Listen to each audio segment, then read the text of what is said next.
Okay, hi everyone. So welcome again to another lecture of Math 242. Okay, so let's now add more definitions of integrals for different functions. So previously we've discussed already how to integrate functions, maybe leading to exponential functions or logarithmic functions or anything involving exponential and logarithmic functions in their solution. So now we will just add more functions to that we can integrate using the same principles. So maybe you're already familiar with this, but we have the three hyperbolic identities. Okay, so we have sine HU, cosine HU, and tan HU. So let's say we want to integrate, for example, we want to integrate what is the integral of sine HU. Okay, so that basically means we want to integrate the same function in a different form, which is e raised to u minus e raised to negative u over 2. Okay, so we want to integrate this as well with respect to du. Sorry, I forgot to put du. Okay, so how do we integrate this? So we already know how to integrate this. We can just distribute this and then this one. So this will be equal to the integral of e raised to u and then 1/2 for this first term. And then don't forget the du. And then we have minus e raised to negative u over 2. Sorry, 1/2 outside here. Okay, so for this one. And then don't forget the du.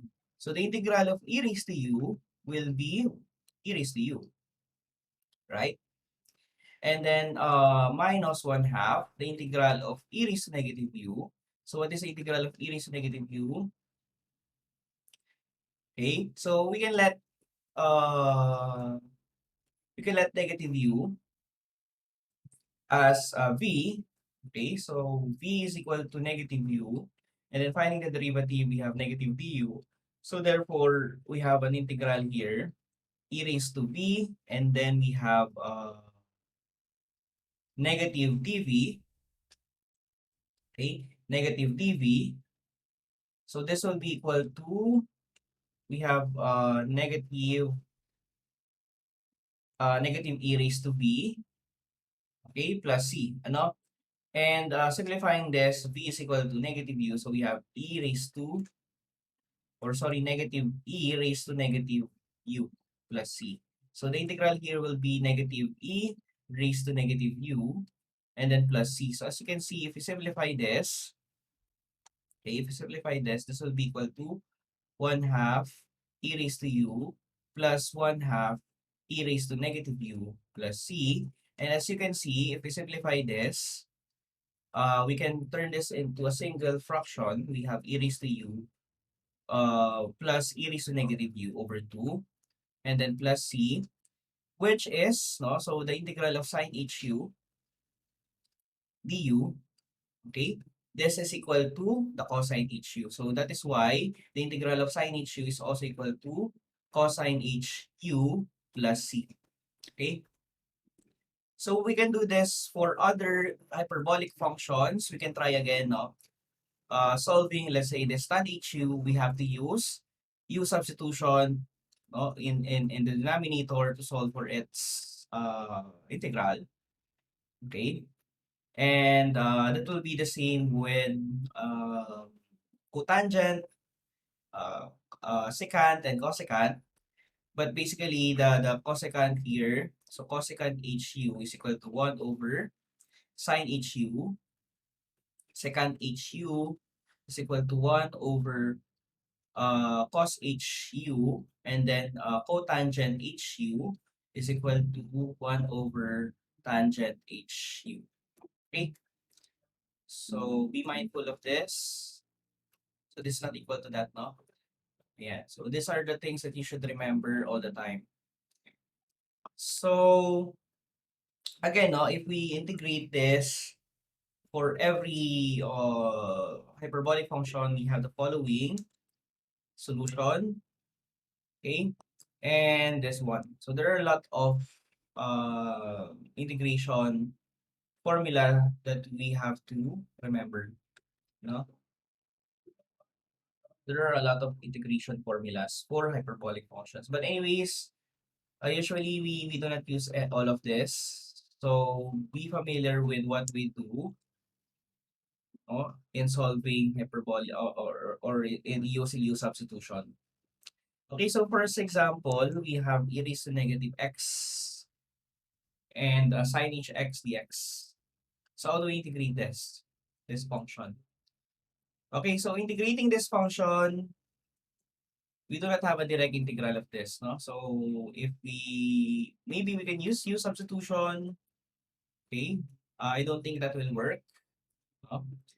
But we can actually change this sin hx into the terms of e raised to negative x. If you can remember, so sin hx or u, you want to change of variable. So this will be e raised to u plus, sorry, minus e raised to negative u over 2. So we can rewrite this integral as, actually, it should be x, no? So we have e raised to negative x multiplied by e raised to 2x minus e raised to negative x over 2 and then dx. Simplifying this, so distributing this e raised to negative x, we have e raised to negative x times e raised to x minus e raised to negative x, e raised to negative x. And then the 1/2, we can just factor this out outside. So we have 1/2 here and then multiplied by dx. So simplifying this, so what is the operation here? If we have e raised to negative x and x. So basically, if we have the same base, different exponents, this is just e raised to negative x plus x. So this will be just cancelled out. So e raised to 0, therefore this will become 1. No? So this will be cancelled into 1. Okay?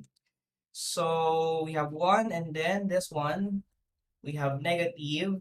So we have e raised to negative x minus x. So this is e raised to negative 2x. So minus e raised to negative 2x and then dx. Okay, so solving this independently, we have the integral of 1, which is, the integral of 1 is x, ano? So this is x, and then the integral of e raised to negative 2x.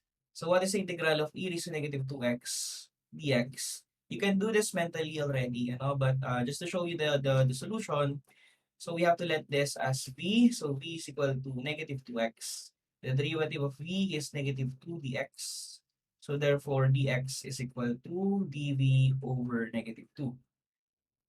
So therefore, the integral of this, we have integral of e raised to v, and then dx is equal to, we have dv over negative 2. So we have negative 1/2, no? Negative 1/2, and then integral of e raised to v dv. So the integral of this is just e raised to v. So therefore, the answer is, so v here is equal to negative 2x. Ayan. Okay? So we have minus negative 1/2 e raised to negative 2x. So be careful with the sign. Be careful with the signs. And then plus c. So simplify this, we have 1/2 x, distribute this, and then this will become positive. So we have plus, no, and then distribute this 1/2 to this 1/2, so this will become 1/4, and then e raised to negative 2x plus c. So this will be your final answer. Okay,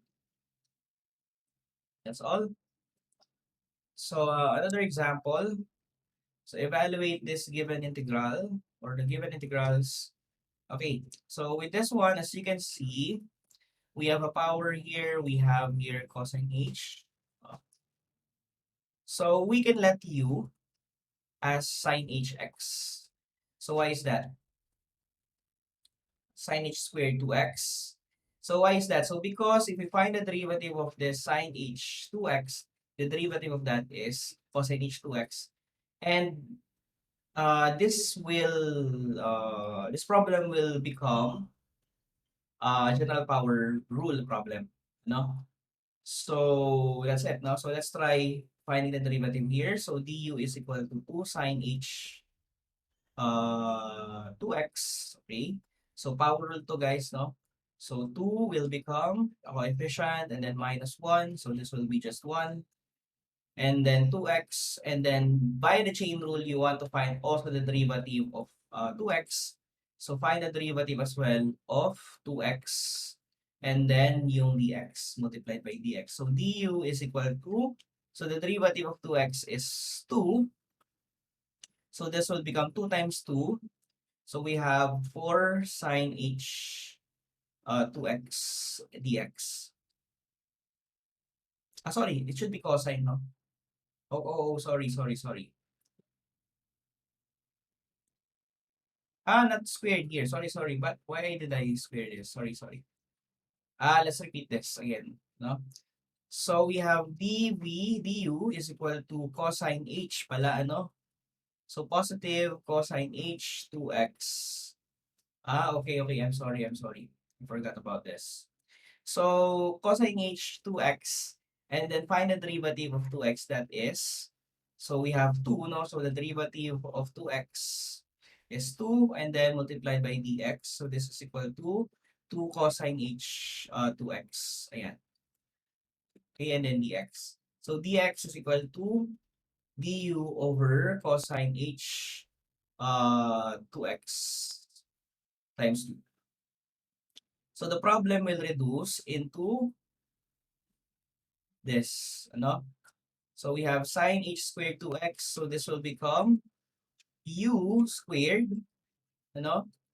U squared and multiplied by dx, which is du over 2 cosine h 2x. Again. So this will cancel out. And then we have 1/2 here. Factor this out. So we have 1/2 the integral of u squared du. So using the power rule, the answer will be u cubed multiplied by u cubed over 3. Simplifying this, we have 2 times 3, we have 1/6. And then u cubed is equal to, so u is equal to sine hx or sine h2x. So this will be sine h cubed 2x. And then plus c. So this will be your final answer. Okay?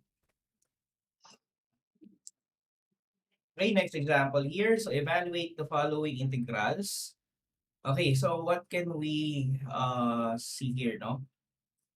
So we have a lot of squares and cubes.